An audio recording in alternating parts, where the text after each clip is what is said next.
sorties livresques du mois de mai. On va commencer avec les sorties BD et j'ai repéré la sortie du tome 2 de Spirit qui s'appelle Obsession de Margot Kindozer aux éditions Draco. Ça sort le 4 mai, donc là on va parler fantômes. On est à New York en 1931, les fantômes existent, donc moi j'ai pas besoin de savoir plus, moi de suite j'entends fantôme, voilà, je suis conquise. J'avais déjà repéré le tome 1 et là le tome 2 sort, donc il serait temps que je me penche un peu plus parce que j'ai vu les graphismes et j'aime beaucoup, je trouve ça très très joli. Donc, deuxième sortie en BD que j'ai repéré, c'est Sweet Home de Aonk et Kim aux éditions Kiyum. J'ai repéré cette BD parce que déjà la couverture, moi je repère la première chose, c'est les couvertures, donc elle est magnifique. Et on parle d'un jeune garçon qui a perdu toute sa famille et qui donc va devoir partir de chez lui et pour affronter encore plus de dangers. On est dans un monde où c'est rempli de monstres et les monstres veulent exterminer l'humanité et donc il va falloir qu'ils se débattent tout dans ce monde là et moi ça me tente plutôt pas mal. Le 26 mai sera une BD donc, que mes enfants lisent, donc c'est la BD des Royaumes du Feu, là c'est le tome 5 de Sutherland et Holmes aux éditions Gallimard Jeunesse. Donc là je l'ai noté, moi j'ai lu que le tome 1, on a que le tome 1 à la maison, mais je sais qu'ils aiment beaucoup le Royaume du Feu, que ce soit en BD ou en roman, ils adorent ça, donc je l'ai noté. Et on sait que c'est déjà le tome 5, donc il va peut-être falloir se speeder un petit peu pour se les procurer. Sortira le 25 mai Lulu et Nelson, le tome 2 de Jean-Marie Aumont, Aurélie Neyret et Charlotte Girard aux éditions Soleil. On est avec une jeune fille et son papa qui vivent dans un cirque. Il va y avoir un accident dans ce cirque-là et donc elle va s'enfuir en Afrique. Son père va la rejoindre in extremis et ils vont vouloir aider Nelson qui se fait maltraiter, qui a un noir battu par la police et donc son père va être là pour essayer de l'aider. Qu'est-ce qui va s'en suivre, je ne sais pas. Ça c'est dans le tome 1 et donc nous on arrive au tome 3 le 25 mai. On passe au livre de poche et le 4 mai va sortir le 7e guerrier mage de Paul Béorn aux éditions Brajlon. Je vais vous lire le résumé parce qu'il est vraiment très beau je trouve et ça donne très très envie. J'ai pillé, brûlé, tué. Puis j'ai déserté l'armée la plus puissante du monde. Je voulais être libre, vivre la belle vie loin de cette foutue guerre. Mais voilà que je dois défendre un village de paysans contre cette même armée dont je portais les couleurs. Des milliers de soldats sont en marche. Former des combattants, monter des fortifications, trouver des armes. C'est cutéreux, proie, dur comme fer, que je porte le pouvoir d'un guerrier mage. Moi, je ne donne pas cher de nos peaux. Mais il y a au moins une personne dans cette vallée que je ne pourrai jamais abandonner. Alors, j'irai jusqu'au bout. Donc voilà, donc moi ça me tentait beaucoup. On est sur de la guerre, mais en même temps, je sais pas, ce résumé me fait un petit côté avec qui me donne quand même le sourire, un petit côté légèrement d'humour, une légèreté d'humour. Je sais pas pourquoi, je vois une légèreté d'humour dedans, donc ouais, ça m'attire plutôt quand même pas mal, donc c'est du poche, c'est pas très cher, mais bon, vous connaissez mon attirance pour les grands formats. Le 5 mai va sortir Dévisagé en poche de Stewart aux éditions Gallimard Jeunesse. Alors celui-là, je l'avais repéré déjà quand il était en grand format.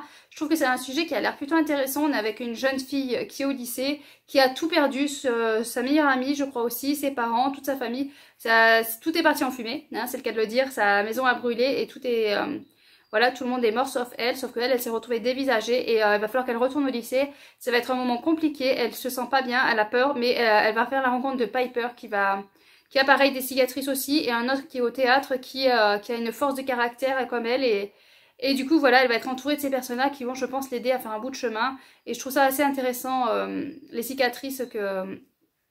les cicatrices du passé, ce qu'ils peuvent faire et comment on peut continuer à avancer. Là, je vais passer vite fait. Le 12 mai va sortir le tome 4 de Star Friends aux éditions Pocket Jeunesse, écrit par Chapman. C'est des petits livres que je trouve assez mignons, assez intéressants et je pense que ça peut être pas mal pour les lectures de ma petite princesse quand elle commencera à lire. Donc je me les note, je me les mets de côté pour... Le dernier poche que j'ai repéré, c'est Braveland qui sort le 19 mai aux éditions Pocket Jeunesse, écrit par Erin Hunter, l'auteur de La Guerre des Clans. J'ai écrit parce que je sais que cet auteur, mon fils adore. Il a La Guerre des Clans, il y en a un autre aussi avec un chien. Enfin, je sais qu'il aime beaucoup comme elle écrit et les histoires qu'elle écrit. Du coup, là, on a en Afrique avec des animaux qui tuent pour vraiment survivre, pour se nourrir, tout ça. Ils tuent vraiment juste pour survivre, jusqu'à ce qu'un jour, cette règle-là est bafouée et donc va s'en suivre toute l'histoire. Donc moi, je trouve ça plutôt pas mal et je sais que mon fils adore, donc je le note. Alors, on passe au grand format et le 3 mai va sortir Alunia, le tome 2 aux éditions Plume Blanche de Tiff. Donc celui-là, j'ai lu le tome 1, j'ai précommandé d'ailleurs ce tome 2. J'ai lu le tome 1, c'était basé sur vraiment c'est sur une histoire d'amour et sur le physique surtout, parce que ça s'est expliqué dans l'histoire aussi, il y a un petit quelque chose qui fait que le personnage principal était vraiment attiré par les pectoraux, par voilà, du garçon. Mais c'est vrai que c'était un petit peu dangereux, lassant, je veux dire, à la longue, d'entendre ça tout le temps répéter, mais bon. Ça s'expliquait par une chose, et puis voilà, j'ai beaucoup aimé, puis la fin nous laissait sur quelque chose vraiment qui me donne envie de savoir. Et là, je viens de voir le résumé, on arrive 4 mois après ce qui s'est passé à la fin du tome 1. Donc ça veut dire que pendant 4 mois, j'espère qu'on va en revenir un peu dessus, parce que moi je suis quand même très intriguée, j'aurais aimé qu'on revienne de suite après. Donc là il s'est passé 4 mois, et donc c'est la rébellion, il va falloir qu'elle se reconstruise, parce que c'était une jeune femme qui va venir à être foudroyée, va décéder, et elle va se retrouver dans un autre monde, et dans cet autre monde va faire la connaissance d'une rébellion. Voilà, je vous en dis pas plus parce que je voudrais pas non plus spoiler. Mais donc voilà, donc là la rébellion doit se reconstruire, doit se refaire, et j'ai hâte de lire la suite, et j'espère qu'on sera un petit peu moins sur le côté amourette. Le 4 mai va sortir Les Jeux de l'extinction de Ridley aux éditions Brajlon. Je l'ai noté parce qu'il me fait un petit peu penser à l'épreuve, enfin tout ce qui est post-apo. Il y a eu un cataclysme, et donc 6 personnes vont sortir des décombres. Apparemment ces 6 personnes, il y aurait eu des tests scientifiques qui fait pour les renforcer ou je ne sais quoi. Et voilà, elles ne se connaissent pas, elles n'ont rien à voir l'une avec l'autre, mais elles ont eu ce test a priori sur elles. Et on va suivre un petit peu le déroulement. Est-ce que les 6 cobayes sont vraiment 6 cobayes, ou est-ce qu'il y en a un qui ne serait pas celui qui leur a injecté quelque chose? Je me pose cette question aussi. Et la première fois, c'est au commencement était la fin. Le 4 mai va sortir le nouveau Grimm Virginie Grimaldi, donc il nous restera ça aux éditions Fayard. Moi, depuis que j'ai découvert, quand nos souvenirs viendront lancer de cet auteur, j'ai envie de tous me les procurer. Donc forcément, je me le note. On va être avec une jeune femme de 33 ans, un jeune de 18 ans et une femme de 74 ans. Ils sont tous trois différents, ils n'ont aucun lien, mais ils vont se retrouver dans une même maison à devoir être colocataires, et donc apprendre à s'apprivoiser, à se côtoyer. Voilà, donc automatiquement un nouveau Virginie Grimaldi, je me le note. Le 4 mai va sortir Cora de Beim, je sais pas comment on dit, aux éditions de Casterman. Je l'ai noté parce que déjà la couverture je la trouvais magnifique. Jusqu'à maintenant je n'avais pas le résumé, et là j'ai enfin le résumé, donc j'ai pu le lire. Donc on est avec Corazon, qui a perdu toute sa famille, qui a perdu ses parents, et sa sœur est magnifique, belle, sauf que elle, bon voilà. Cora, elle a une cicatrice suite à ce qui s'est passé à ses parents, donc elle est pas forcément terrible, elle est un petit peu rejetée, et du coup elle va décider de s'exiler dans les montagnes. Une vieille femme va venir lui tendre la main, et il va s'avérer que cette vieille femme vit dans la roche, où il y a un lieu où la magie est très puissante. Donc voilà, c'est tout ce que j'en sais. Je n'en savais pas jusqu'à présent, j'avais juste repéré par rapport à la couverture, mais le résumé a l'air aussi plutôt intéressant et plutôt très intriguant quand même, je trouve. Le 5 mai va sortir Les Royaumes Immobiles, le tome 1 de Holz aux éditions Slalom. 4 royaumes dirigés par des monarques, sauf que ça fait un petit moment que l'automne, je crois que c'est par des saisons, ouais, le trône de l'automne est vacant, et donc là il faut absolument que quelqu'un prenne la relève. Et je crois qu'il y a 7 jeunes femmes qui vont voilà, sur une forme de jeu, de combat, devoir je sais pas si elles se battent entre elles ou passer des épreuves pour pouvoir accéder à ce royaume et diriger ce royaume. Et donc il y a une phrase moi qui m'a percutée, c'est elle est une belle à mourir. Quiconque voit son visage est pris de folie meurtrière ou suicidaire. Donc ça, forcément moi, il me suffisait de cette phrase là pour me donner envie. Le 5 mai va sortir Pax, le tome 2 de Sarah Penny Parkhurst aux éditions Gallimard Jeunesse. Je l'ai noté parce que j'ai très envie de lire le tome 1, et je savais pas qu'il y aurait un tome 2. Pour moi, Pax c'était un tome unique. Mais finalement, voilà, c'est une saga, il y a un tome 2. Je sais pas s'il y aura d'autres tomes par la suite. Mais en tout cas, moi, ça me tentait bien. C'est l'histoire d'un jeune garçon qui se lie d'amitié avec un renard. Sauf qu'ils doivent partir, je crois que c'est à cause de la guerre, ils doivent partir. Et son père ou sa mère, enfin bon, celui avec qui il doit partir refuse que le renard les suive. Et donc, il doit l'abandonner au bord de la route. Et je crois que le petit garçon, voilà, il est pris de remords, il a pas envie de le laisser, et il part à sa recherche.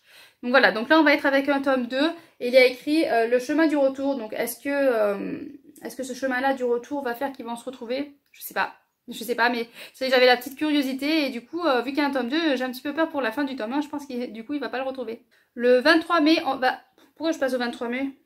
Dans mon cahier, j'ai écrit encore, comme d'habitude, pas dans l'ordre. Bon, on va passer au 23 mai, on reviendra en arrière après. Le 23 mai va sortir La Rose et l'œil du dragon, le tome 1, de Triskel aux éditions Destiny. Quête, magie, dragon sur une île, créature, que vous dire de plus? Moi, il me suffit d'avoir ces mots-là, ces mots qui forcément m'attirent, et voilà. Donc je me le note. Tout simplement, tout simplement. Donc le 13 mai va sortir Greka, le tome 2 de Lizzie Amaro aux éditions Inceptio.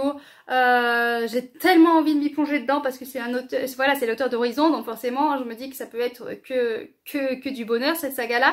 Mais en même temps j'attends que ça sorte tout, comme ça je suis sûre de pas être impatiente d'avoir la suite. Donc du coup là c'est le tome 2 qui sort. Dans le tome 1 on avait 1000 années s'étaient passées depuis qu'ils se sont installés sur une nouvelle planète, et donc on a oublié les erreurs du passé. C'est pas forcément une bonne idée d'oublier les erreurs du passé parce que du coup on peut les reproduire, voilà, donc j'ai un petit peu peur. Du coup on est avec 3 protagonistes, une injustice pour la première, une sanction pour le deuxième, une obligation pour le dernier, voilà. Et tous 3 vont se retrouver liés par l'histoire, et donc voilà, j'ai très hâte de me plonger là-dedans, mais en même temps, je crois qu'il y a 3 tomes de prévus, je vais peut-être attendre que le 3, voilà, qu'on me dise le 3e tome va bientôt sortir, je pense. Avec Lizzie Amaro, le 17 mai va sortir Désenchantée de Marie Vareille aux éditions Charleston. Je vais vous lire le résumé. Nous étions 4. Angélique, qui Dieu sait, n'avait rien d'un ange. Morgane, qu'on qualifie aujourd'hui de haut potentiel. Jasmine, charitable renommée, la fille de la femme de ménage, dans les journaux et le rapport de police. Et Sarah Leroy. À moins que vous n'ayez passé les 20 dernières années à hiberner dans un igloo de Groenland, il est de toute évidence inutile de présenter Sarah Leroy. La disparition de Sarah Leroy, 15 ans, a bouleversé la vie de la petite bourgade de Bouville-sur-Mer et ému la France entière. Dans chaque foyer, chaque bistrot, on avait ses convictions, on faisait des hypothèses sur ce qui lui était vraiment arrivé. Mais celles qui savaient se sont tues. 20 ans plus tard, quelqu'un révèle enfin la vérité. Car ce n'est pas seulement l'histoire de Sarah Leroy, c'est aussi celle d'Angélique, Jasmine et Morgane. C'est l'histoire des désenchantés. Une histoire qui a l'odeur de première cigarette, les semences d'amitié, du chlore, de la piscine municipale, des premiers booms, des premières fois et des plus lourds secrets. Voilà, donc on va remonter un petit peu le passé de cette histoire d'amitié de 4 femmes dont une est décédée, et voilà, ça m'attire, et je sais que Charleston, il publie des pépites. Le 18 mai va sortir Enquêteur du Paris des Merveilles de Pierre Pével et tout un tas d'autres auteurs aux éditions Brajlon. Il y en avait d'autres il y a un autre livre qui est sorti comme ça. Je me le note parce que moi le Paris des Merveilles ça m'attire depuis un moment. Ça fait un moment que je veux le lire et que j'avais proposé une lecture commune, puis à chaque fois je repoussais. Donc voilà, je les note tous et j'espère un jour pouvoir enfin me plonger dans ce Paris des Merveilles qui m'attire autant. Le problème c'est que du coup au plus j'attends, au plus je mets la barre parce que j'ai très envie de m'y plonger dedans et je suis sûre que je vais adorer. Mais du coup la barre elle monte à chaque fois que je repousse la lecture. Donc j'espère que ça va me plaire, et du coup je sais que si ça me plaît, j'ai tout un panel autour de petites histoires qui sont sorties autour de ce Paris des Merveilles qui m'attire. Le 25 mai va sortir Vampiria, le tome 3 de Victor Dixon aux éditions Robert Laffont. J'ai lu le tome 1, j'avais beaucoup aimé, donc il serait temps que je continue la saga. On était avec une jeune femme qui s'était fait passer pour une noble pour pouvoir aller, de haut rang, pour pouvoir aller dans une école qui permettrait de se faire donner un don de sang des vampires qui dirigent ce monde, histoire d'avoir un peu plus de vivre plus longtemps et avoir un pouvoir, je crois. Mes explications sont floues, je suis désolée, mais je pense que vous avez vu passer Vampiria, hein, parce qu'il est passé partout des millions de fois. Au pire, de toute façon, normalement, je vous mets dans la barre d'infos tous les livres dont je vous parle avec un lien. Donc vous pouvez lire le résumé. Là, je vous dis vite fait le résumé du tome 1, je vous dis pas le 3, mais c'est vrai que moi, j'avais plutôt bien aimé le 1, donc je vais continuer la saga. Ce qui me fait peur, c'est que je crois qu'il y a prévu 6 ou 7 tomes. Voilà, ça me fait peur. Donc on va reprendre cette vidéo, j'ai été interrompue, du coup j'ai coupé et je suis en train de faire le montage, je me rends compte qu'il n'y a pas les derniers livres que je me suis notés, donc je me suis dit que j'allais quand même les rajouter. Donc premier livre que je vais rajouter, c'est le 25, une sortie pour mes enfants, c'est SOS Animaux, le tome 1 et 2 de Grundmann et Vidal aux éditions Bayard Jeunesse. On va suivre de jeunes gens qui parcourent le monde pour aller sauver les animaux qui sont en voie d'extinction, de disparition. Donc moi j'aime plutôt bien, et puis ça peut être bien pour les enfants aussi de montrer qu'il y a des animaux qui sont en voie d'extinction, surtout à cause des hommes, mais de voir un petit peu, et puis comme ça peut-être qu'on va découvrir les animaux en voie d'extinction. Et malheureusement il y en a beaucoup. Le 25 mai aussi va sortir Bayuk de Nio Gray aux éditions 404. Je vous lis le résumé, c'est ce qu'il y a de mieux pour ce livre-là. Tu as son sang, elle a tué ma lignée, je tuerai la sienne. On raconte que c'est arrivé un soir sans lune au village de Coq-Fondu, dans l'endroit le plus reculé du bayou, qu'une jeune fille a été maudite pour le crime de sa mère, la pirate la plus redoutée des mers, qu'elle n'a jamais connue. Où qu'elle aille, ses esprits iront aussi, la traquant pour nourrir leur colère et leur tristesse. On raconte encore qu'il existe un endroit abandonné, où tout commence et où tout finit, et que c'est là qu'elle devra avoir le courage d'aller. Cette histoire, c'est celle de Thomas. Mais c'est aussi celle de Bonne et celle de Roi Crocodile, qui l'accompagneront dans sa quête de vérité. Une jeune héroïne qui devra faire face à son destin et à son passé, au cœur du plus sombre des bayous. Donc voilà, moi je vous lis le résumé parce que c'est vraiment ce qui m'a tenté énormément dans ce livre-là, ce qui me donne très envie. Donc je vais attendre avec engouement les retours des autres personnes, voir si c'est aussi bien que ce que ça en a l'air. Et enfin, le 27 juin va sortir À la croisée des rêves, le tome 2 d'Elise Owen aux éditions Inceptio. Je ne savais pas qu'il y avait un tome 2, ça a été la grande surprise. Moi je pensais que ça finissait sur un tome 1, sur un tome unique, mais non, il y a bien un tome 2. Donc je vais le lire assez rapidement parce que j'ai très peu de souvenirs de ce tome 1. Dans le tome 1, on était avec Isabelle qui pouvait aller dans les rêves, qui avait une seconde vie en fait dans ces rêves-là, donc elle se réveillait épuisée parce que elle se reposait pas en fait dans ses rêves. C'est tout ce que je me rappelle. Je me rappelle pas, donc il faudrait que je relise la fin du tome 1 avant d'attaquer le tome 2, parce que j'ai très peu de souvenirs. Voilà, il y a des livres comme ça qui ne me marquent pas, ou après l'avoir fini, très peu de temps après, je ne me rappelle pas, et là c'est le cas. Donc il va falloir que je lise vite fait ce tome 2, parce que sinon je vais rien y comprendre, j'en ai peur. Donc voilà pour les sorties du mois de mai. J'en ai noté pas mal. Je ne me procurerai évidemment pas toutes, mais c'est celles qui me font le plus envie. C'est celles dont j'ai très envie de le découvrir. C'est celles dont les résumés m'ont fait très envie. Et donc je vais attendre des retours avec grande impatience pour voir si oui ou non ça vaut le coup ou pas. Sachant que Allonia le tome 2, vu que j'ai lu le tome 1, que c'était plutôt pas mal, je me le suis précommandé. Donc je me suis réabonnée chez Inceptio. Donc normalement je vais recevoir toutes les sorties Inceptio. Donc les Greca et À la croisée des rêves de tome 2, je devrais les recevoir, j'espère, parce que je me suis réabonnée la fin avril, donc j'espère que je vais recevoir ceux qui sont en mai. J'espère parce que Greca, je veux pas le rater, hein. Attention, hein. Voilà, donc comme si les livres ils sortaient on pouvait les avoir que le jour de la sortie. Ne chargez pas. Donc voilà les sorties qui m'intéressent. N'hésitez pas à me dire si vous, dans ce que j'ai mis, il y a des sorties qui vous intéressent, si vous en avez repéré d'autres que vous pensez que ça pourrait me plaire, n'hésitez pas à me le partager aussi. Je vois pas tout, hein, je regarde juste sur Booknote les sorties qui sont prévues et je les note. Je vais sur le site Deceptio et Plume Blanche si jamais ils sont pas sur Booknote. Mais voilà, c'est vraiment le seul endroit où je regarde. Je vais pas trop non plus chercher sur toutes les maisons d'édition.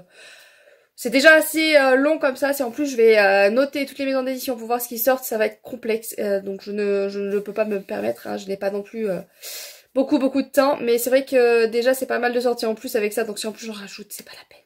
Ah ben, ce n'est pas la peine. Mais n'hésitez pas vous à me dire, celui-là il pourrait t'intéresser, moi j'ai repéré celui-là qui me fait très envie, n'hésitez pas. Sur ce, je vous laisse, je vous souhaite de bonnes lectures et à bientôt.